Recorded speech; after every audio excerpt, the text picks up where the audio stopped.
How do you rule the skies in the 21st century? It's a huge question, and every major military power has to have an answer. But what's really fascinating is that they've all come up with very different solutions. Today, we're going to look at three of the most advanced fighter jets on the planet: America's F-22, China's J-20, and Russia's Su-57, to understand their completely divergent philosophies. All right, let's get into it. So we're pulling our analysis from this deep dive comparing these three incredible machines. And look, the emergence of these jets, it isn't just an upgrade. The source material calls it a transformational leap. And that's not an exaggeration. It's a complete paradigm shift in air power. They've literally rewritten the rules of aerial combat. So you hear this term fifth generation thrown around all the time, right? But what does that actually mean? It's not just about being the newest thing on the block. It's a very specific, and let me tell you, a very lethal set of capabilities. At its heart, it really comes down to these four pillars. First up, you've got stealth technology, which makes the jet incredibly hard for radar to see. Then there's advanced sensor fusion. This is where the plane's computers basically take in tons of data from all its sensors and mash it all together to give the pilot one simple, unified picture of the battlefield. It's a game changer. Third is supercruise. That's the ability to fly at supersonic speeds without cranking the fuel-guzzling afterburners. And finally, you've got networked operations. These jets are designed from the ground up to share data seamlessly with each other and, well, with everything else. And here are our three contenders. The US F-22 Raptor, which was the very first, becoming operational way back in 2005. It really set the benchmark. Then, much later, China followed with its J-20 Mighty Dragon in 2017, and Russia fielded its Su-57 Felon in 2020. You can really see the timeline here and get a sense of how each was developed kind of in response to the other. All right, so here's our game plan. We've just scratched the surface of this new age of air power. Now we're going to dive deep into each nation's unique philosophy, basically personified by its jet. We'll explore America's obsession with invisibility, China's strategy of long-range denial, and Russia's focus on just being tough and agile. And finally, we'll bring it all together to see how these three very distinct paths to ruling the sky really stack up. Okay, first up, the original fifth-gen fighter, the F-22 Raptor. If this jet had an archetype, it would be the Ghost. Its entire reason for being is built on one single idea: being completely, utterly invisible to the enemy. And what's so wild is how every single feature serves that Ghost purpose. The whole design is about comprehensive, all-aspect stealth, and that means it's built to be hidden from radar from every possible angle: front, back, top, bottom, you name it. This isn't just a feature, it's a total philosophy, and it's achieved through its unique shape, its radar-absorbent skin, and of course, hiding all the weapons inside. It's a pure, no-compromise, stealth-first design. And this quote right here, it just perfectly captures the why. The goal isn't just to win a fight, it's to achieve uncontested air dominance. The F-22 is designed to own the sky so completely that the enemy can't even put up a real fight to begin with. So what does this actually mean in a conflict? Well, that's where its doctrine comes in. The F-22 is what the source material calls a kick-down-the-door asset. It's designed to fly into the most heavily defended airspace, silently take out all the air threats, and basically open a safe highway in the sky for everyone else to follow. It's built for one thing: to get the first look and the first shot every single time. All right, now let's pivot to our next competitor and see how this whole story gets more complex. China's J-20 Mighty Dragon, well, it takes a completely different path. Its archetype isn't the Ghost, it's the sniper. It's not about being invisible from every angle. It's about being able to reach out and strike with incredible precision from a very, very long way away. And when you look at its features, you can totally see that sniper philosophy in action.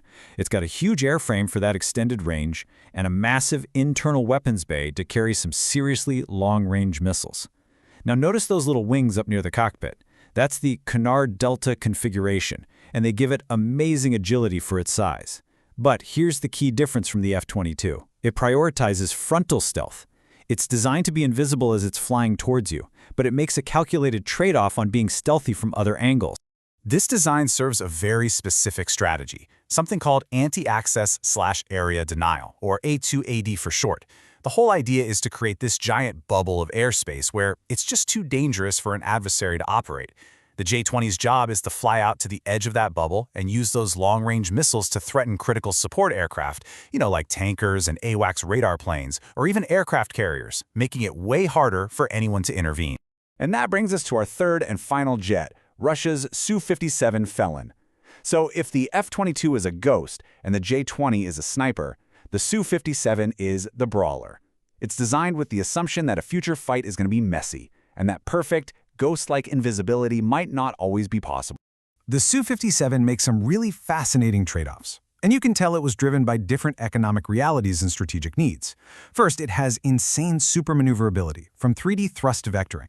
Its engine nozzles can actually pivot in any direction, giving it extreme agility in a dogfight. And like the J-20, it has a hybrid frontal-first approach to stealth. But here's the real kicker. It also has unique sensors, like these L-band arrays built into its wings, that are specifically designed to help it detect other stealth aircraft. It's basically a direct counterpunch to the F-22's whole philosophy. This quote from the source really gets to the heart of it all. The design is completely shaped by a military doctrine that expects and even prefers close range within visual range dogfights, and it puts a huge emphasis on surviving in an environment that's just saturated with electronic warfare. It's built to take a punch and punch back even harder.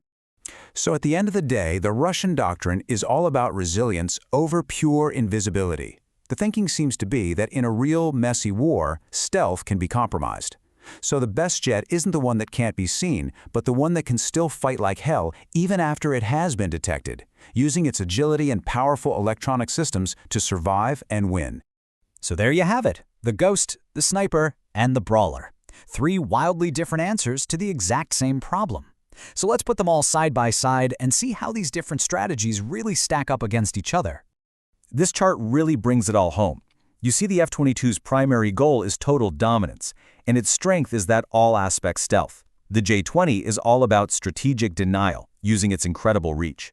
And the Su-57 focuses on resilience, through its sheer tactical flexibility. But every choice comes with a compromise, right? The F-22's extreme specialization limits its ability to do other jobs. The J-20 sacrifices stealth from the sides and rear. And the Su-57 has a larger overall radar cross-section, or RCS. Just think of RCS as how big a jet looks on a radar screen. And for the Su-57, that signature is just bigger than the F-22's, making it easier to detect. You know, when you really boil it all down, this reveals something so much deeper than just engineering choices. These jets, they're like physical manifestations of their nation's strategic cultures. The U.S. chases absolute technological overmatch. China builds very specific tools for asymmetric, regional denial, and Russia prepares for these messy, hybrid conflicts, where just being resilient is the name of the game. But here's the twist. Just as we think we're getting a handle on this generation of fighters, the whole paradigm might be shifting again. The source suggests that the winner of the next war might not be the country with the single best jet. Instead, it could be the one with the best systemic integration, the best network connecting all the planes, drones, satellites, and ground forces into one seamless intelligence system. Which leaves us with this final, and I think really critical question. As technology just keeps marching forward, what's going to matter more? The individual knight in shining armor, that incredibly advanced jet like the F-22, or the perfectly coordinated, networked army that it's a part of? The answer to that question? Well, that's what's going to define who rules the skies tomorrow.